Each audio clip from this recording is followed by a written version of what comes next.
Paddington's an inner city suburb of Brisbane that's quite hilly. This site sits in one of the rolling valleys, and that was one of the things that really set up this project. Boone and Sarah came to me with two main things in their brief. The first was a house that they could retreat to escape busy work lives. Both of their parents come and visit for a couple of months at a time. So the other part of their brief was about creating spaces that they could be here with them, but still separate enough that they didn't feel like they were living on top of each other. So that's one of the reasons why the plan of the house is elongated down the site and pulled apart into 3 square modules, which is kind of where the name 3 House comes from. One of the things about doing a project in Paddington is local council has a really strict character overlay, and that's why this project ends up with these kind of pyramid-shaped roofs that are very similar to the other cottages in the neighbourhood. One of the things that we had to overcome was how to deal with this floodwater through the middle of the block, and that's where the plan of the building starts to straddle that overland flow area. And so you'll notice that the house is kind of elevated off the ground, but done as a series of platforms. The area closest to the ground is the most public. So we step up from the backyard to an entry patio, and then from there up again into a living area. And then slowly you step up to the bedrooms. And so every time we change levels, you're getting a little bit further into the more private parts of the house. Stretching the plan and creating these series of modules that sit down the site brought the opportunity to have the spaces in between capture light and draw it deep into the plan. Each little space creates its own courtyard or treed space. I think the landscape's been key with this project in terms of the client's brief of trying to make a tranquil place for them away from their work lives. But also it's one of the methods that we're using here to make a smaller plan feel a lot larger. The living space that we're in, all the doors and windows slide away so that it feels almost like a veranda that's sitting in between the 2 sleeping spaces at each end.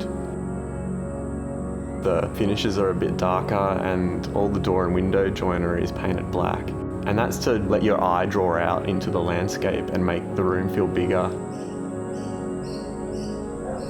Boone and Sarah grew up in Penang, this hub of Malaysia with amazing foods from lots of different places. And so it became apparent that eating and cooking was quite important to them and became the real focus in this living space.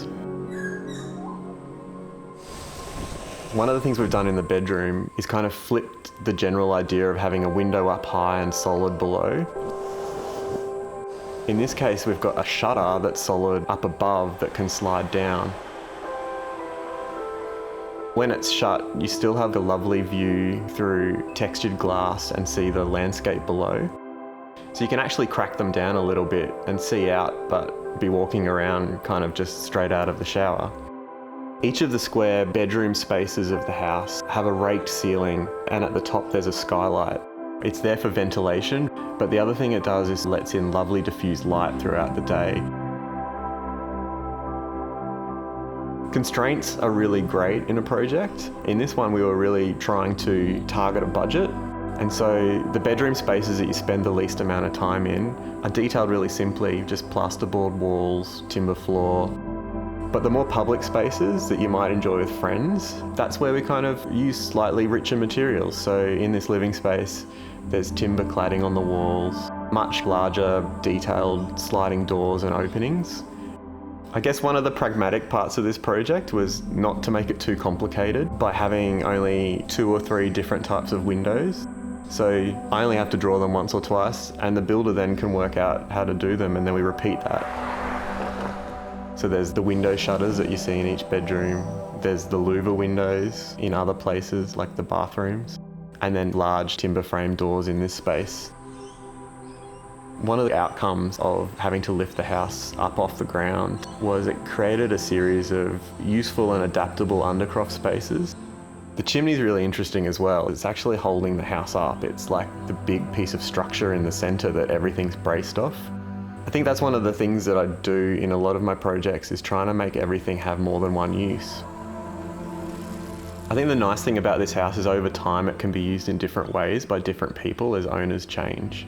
So at the moment it's two houses. There's the main house and the granny flat. It could be one big house. We can actually link the two with a bridge. Or the third way, it can be split into three with each little area addressing the street with its own entrance.